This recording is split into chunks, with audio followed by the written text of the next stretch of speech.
Se trata de Arturo Moscoso, analista político. ¿Quién es Arturo Moscoso? Abogado, politólogo, docente universitario y director de la Escuela de Relaciones Internacionales de la UIDE. También director ejecutivo del Grupo de Análisis 50+1 Ecuador. Muy buenas noches. Le vamos Arturo. a pedir de favor a Arturo que desmutee por si acaso está muteado su micrófono. Muy buenas noches, Arturo. Bienvenido a La Defensa, Arturo. Hola, buenas noches. Gracias por la invitación. Aquí en el panel estamos Gaby Muñoz, Blanca Moncada y Allen Panchana, quien habla. Arturo, Sí. Un abrazo a los tres, a mi amiga Gaby también. Y gracias un abrazo, Arturo. Blanca. Oye, yo además estoy diciendo que eres uno de los mejores aquí consultores políticos. No solamente que además eres un universitario de primera, sino que eres un amigo increíble. Así que bienvenido a La Defensa, Arturo. Sí, Arturo, una cosita, por favor. Levante un poquito el tono de voz, si me podría hacer el favor, para poder escucharlo de manera clara. Bien. Arturo, empecemos con este país que describió en su hora 42 minutos el presidente Guillermo Lasso. A ratos decía frases como nunca se ha hecho esto en la historia. Somos el primer gobierno en la historia. Dijo un montón de datos de un optimismo a veces extremo, pero es cierta tanta maravilla que se pintó hoy en ese informe de La Nación. A ver, pero es que hay que pensar el análisis desde la perspectiva de qué le estás pidiendo a un presidente que está presentando un informe a la nación. Que diga, no hemos hecho esto, no hemos hecho este otro. No lo va a decir. Obviamente tiene que decir y sostener que lo que ha hecho, lo ha hecho bien y ha hecho mucho. Entonces hay que partir desde ahí el análisis, ¿no? A mí me sorprende un poco este revuelo que causa que un presidente en un informe a la nación defienda su gestión. Es obvio que va a defender su gestión, obviamente. Ahí ya vendrá el tema de justamente el papel que ustedes están haciendo y el papel que está haciendo la prensa para determinar si todas las maravillas que ha dicho el presidente que ha hecho son realidades o no, y simplemente no las ha sabido vender porque no sabe comunicar el gobierno o no sabía comunicar, o si en realidad hay ciertas cosas en que se está exagerando, simplemente diciendo cosas falsas. Hay algunas cosas que se han hecho ya fact-checking de que son reales, hay otras que son exageraciones y probablemente haya otras que todavía no se hacen, pero creo que es un poco, hay que partir de eso, ¿no? A mí no me sorprende un informe a la nación que trate evidentemente de vender lo mejor que puede hacer el gobernante, ¿no? Arturo, ¿cómo cala un informe a la nación en un momento histórico, sin legislativo, directamente a la ciudadanía? ¿Puede ser mejor recibido o no? Yo creo que sí, porque tenemos que tomar en consideración que la asamblea era sumamente mal calificada y la disolución de la asamblea tiene un apoyo mayoritario entre los ciudadanos ecuatorianos. Eso es innegable, una de las asambleas con peor calificación de toda la historia. Entonces, y esto te lo digo porque se venía cocinando ya desde hace algún tiempo, ¿no? Si nosotros nos podemos ver análisis de encuestas de pasadas, ¿no es cierto? Hay una línea, ¿no? Un trend de insatisfacción de la gente con el trabajo de la asamblea. Y claro, eso se ve concretado con esta disolución. Mucha gente está muy contenta de no tener a los asambleístas hablando en la mayoría de los casos con honrosas expresiones pavadas en la asamblea. Entonces, claro, ¿no? Esto incluso puede haber hasta representado un subidón en la popularidad del presidente, ¿no? Habría que ver encuestas recientes a ver si es que eso es real, pero incluso podría suceder, ¿no? Porque si bien el presidente ha tenido y ha sufrido una baja de aceptabilidad constante durante este periodo, la baja de credibilidad y aceptación de la Asamblea ha sido aún peor, ¿no? Entonces, creo que la gente está en su mayoría contenta con que les haya mandado a la casa a estos señores. Arturo, tal vez o no, en muchísimas ocasiones de este informe de la Nación del presidente Lasso, que estaba hablando un presidente candidato, daba la sensación de que me voy a reelegir, ¿o no?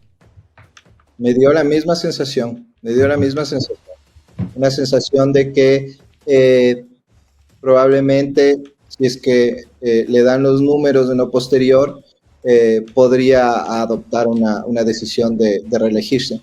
Me parece hasta lógico, ¿no? Porque siempre el funcionario que está en un proceso de reelección tiene ventajas sobre los demás. Aunque esta ventaja no sea utilizada dolosamente, pero tiene ventaja porque está en el gobierno y eso implica que está en el ojo público todo el tiempo, ¿no? Entonces, el no aprovechar esa circunstancia, pues políticamente sería errado, ¿no? Ahora, muchos dirán, pero el presidente tiene una popularidad muy baja. Sí, evidentemente, pero habrá que ver los números al momento en que ya se vayan a cerrar las candidaturas, sobre todo con esta herramienta que son los decretos leyes, a ver qué efecto tienen, ¿no? A mí me llamó la atención, por ejemplo, que el presidente dijera que el decreto ley que ha enviado a la Corte, el primero que ha enviado a la Corte sobre la reforma tributaria, va a tener efectos inmediatos en la ciudadanía, ¿no? No sé cómo esté configurada la ley para que eso pueda suceder, pero si es que es así, pues evidentemente esos efectos van a redundar en un aumento del apoyo al Ejecutivo, ¿no? Al presidente. Arturo, hablando de números, ¿cree que estos números le den al Ejecutivo cuando tiene más o menos un 12-13% de aceptación, pero él esbozó hoy un número diciendo el 80% de la población está de acuerdo con la muerte cruzada? Digo esto porque son dos números absolutamente distintos, que ese 80% que esté de acuerdo no significa necesariamente que esté de acuerdo con el presidente Lasso. No, por supuesto que no, son dos cosas absolutamente distintas, pero es lo que te decía antes, ¿no? Yo creo que la muerte cruzada sí le puede haber dado una subida de credibilidad y aceptación política al presidente, ¿no? Habría que verlo en próximas encuestas, supongo que el gobierno estará haciendo sus propias encuestas, pero creo yo que puede ser así. Evidentemente hablar de un 80% de apoyo al presidente es absolutamente irreal, pero esos números le podrían servir para construir pues una candidatura competitiva para las siguientes elecciones, ¿no? Sobre todo tomando en cuenta, ¿no? Que es el funcionario a cargo del gobierno, y eso le da pues una cierta ventaja en la competencia, ¿no? Arturo, en este escenario de una potencial candidatura de Guillermo Lasso a la reelección, por lo que resta del periodo, ¿no pareciera que la tendencia se dispersa cuando la derecha está upando por un lado al ex vicepresidente Otto, cuando estamos con el Rambo criollo de Jan Topic, tenemos a Guillermo Lasso en la misma tendencia? ¿Esa dispersión pudiese favorecer al correísmo, que se lo nota muy unido firmemente sin descifrar todavía su candidato? Me refiero a la tendencia. Sí, evidentemente podría favorecerle al correísmo, pero recordemos también que por el lado de la izquierda también hay fragmentación, ¿no? Ya se están hablando de algunas precandidaturas en esa línea que le podrían afectar también al correísmo, ¿no? El correísmo tiene un núcleo duro de alrededor del 30%. Eso es importante, pero también hay que resaltar que tiene un número de negativos, es decir, de gente que jamás votaría por el correísmo, sumamente alto, igual, de alrededor de un 30%. Entonces, las posibilidades de crecer del correísmo se limitan a eso. Y peor aún si la tendencia está fraccionada, la tendencia de izquierda me refiero, ¿no? Entonces, creo que el escenario tampoco es tan fácil para el correísmo, ¿no? Entonces hay que tomar en cuenta eso. Evidentemente sería mejor que la tendencia de derecha se unifique para hacer un frente común, pero lamentablemente eso no va a pasar, ¿no? Nosotros los politólogos nos pasamos señalando y diciendo que sería mejor unificar las tendencias para que no haya la dispersión, para que haya una representación más clara de los candidatos, con programas, con ideologías, etcétera. pero siempre esos pedidos caen en saco roto, ¿no? Y lo que encontramos siempre, pues, una fragmentación del voto terrible, ¿no?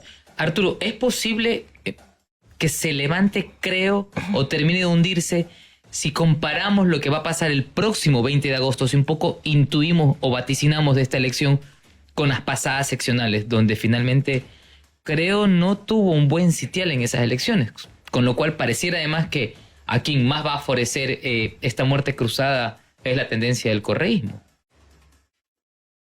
Bueno, habría que ver cómo se configuran las alianzas, habría que ver si el presidente va o no va, si es que no va el presidente, quién va a ir por Creo, si es que Creo va a presentar candidatos, si no era a otra alianza. Hay muchos factores todavía, ¿no? Hay muchos factores todavía por analizar.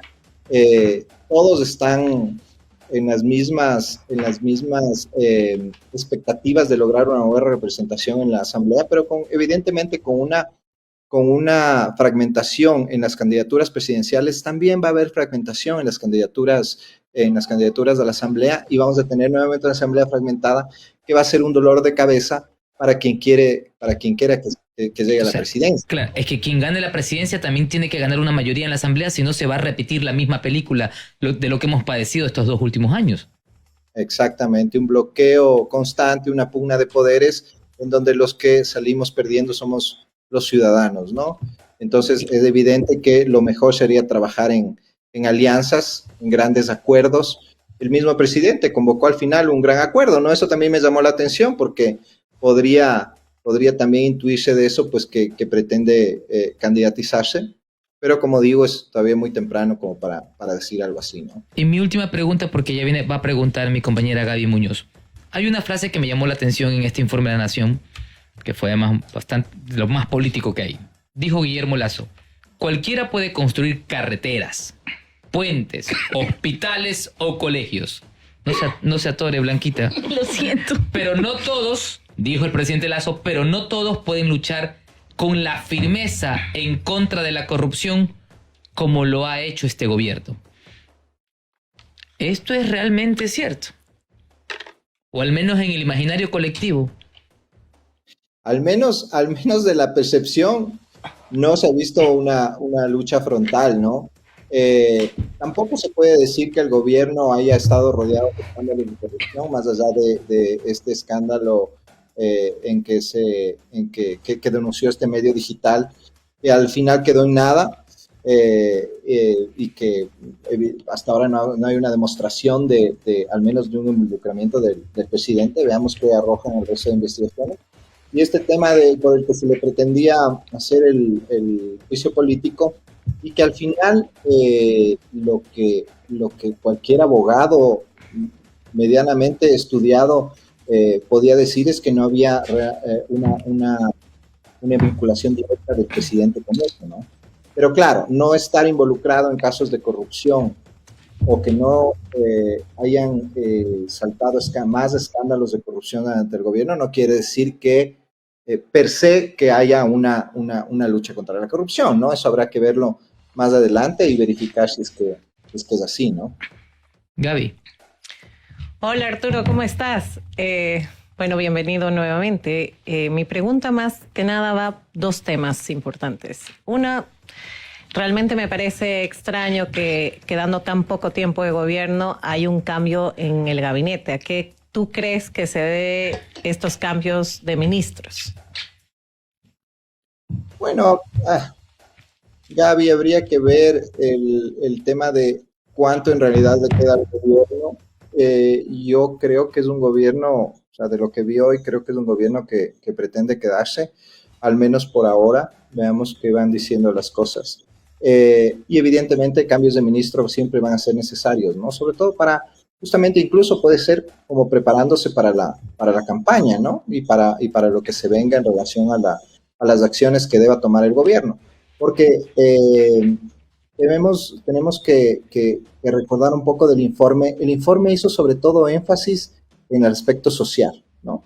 El aspecto social y el aspecto de seguridad. Algo dijo de la economía, algo habló de la economía al principio, pero no hubo el énfasis ahí, ¿no? La mayor cantidad de tiempo dedicado fue al aspecto social. Eso quiere decir que el gobierno quiere resaltar lo que ha hecho o lo que supuestamente ha hecho en los meses pasados, pero darle mayor énfasis a esos temas, ¿no? Que es justamente lo que se le ha criticado al gobierno, ¿no? El olvido del aspecto social de la política, ¿no? Y pues dentro de este giro, de este golpe de timón, pues puede estar justamente el cambio de ministros, ¿no? Cambio de ministros y tal vez lograr una plataforma política para su reelección en el caso que sea necesario. Porque además tenemos un César Ron del Social Cristiano que está ahora en el Ministerio de Transporte. Entonces, realmente, bueno, ¿cuál sería César la Ron, pregunta sobre eso? César Ron es un ex social cristiano, ¿no? Y salió bastante molesto con la dirigencia del Partido Social Cristiano, ¿no? Y me parece a mí que el Partido Social Cristiano tiene algunas personas en esa misma línea, ¿no? Porque el Partido Social Cristiano, creo que justamente uno de los problemas de estos partidos populistas es que no dan cabida a los nuevos liderazgos, ¿no? Entonces hay gente que ya se siente preparada para ocupar ciertos puestos y que el gran líder del partido no les da cabida, ¿no? Entonces puede ser una decepción con el liderazgo del partido, una decepción con la línea del partido, y pues, eso puede ir alimentando a otros partidos con esos nombres, como está pasando ahora. De acuerdo, y la última pregunta que te quería comentar, bueno, ahora después justamente del informe a la Nación, Daniel Noboa, hijo de Álvaro Noboa, lanza su candidatura a la presidencia. Tremenda dispersión de votos en este caso. Otro chimbador, tal vez. ¿Quién sabe? Pero realmente tenemos más candidatos. La papeleta va a ser gigante, parece. ¿Qué opinamos, Arturo, sobre esto? No, es terrible, o sea, es lo que decía antes, ¿no? Esta dispersión del voto en donde cualquiera se siente que puede pasar una segunda vuelta, ¿no?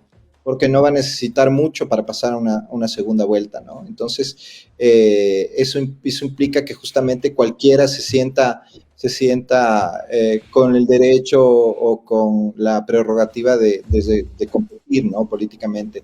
¿Eso de qué habla? De nuestra clase política, sobre todo, ¿no? Tenemos una clase política que está más centrada en sus propios intereses que en los intereses del país, ¿no? Y una lucha de egos terrible, en donde nadie da el brazo a torcer para justamente formar frentes comunes para abordar los problemas del país, ¿no? Los problemas graves sociales que tiene el país, de inseguridad, de crimen transnacional, etcétera, ¿no? Entonces, lo que ves es pues un baratillo de ofertas con gente que todos se creen predestinados a ocupar la presidencia, ¿no? Muchísimas gracias por las luces. Ha sido Arturo Moscoso dilucidando el panorama político y también comentando el informe de la Nación. Un abrazo, Arturo, y mil gracias por estar con nosotros. Un abrazo y que te volvemos a tener aquí muy pronto. Encantado. Un abrazo. Cuídense.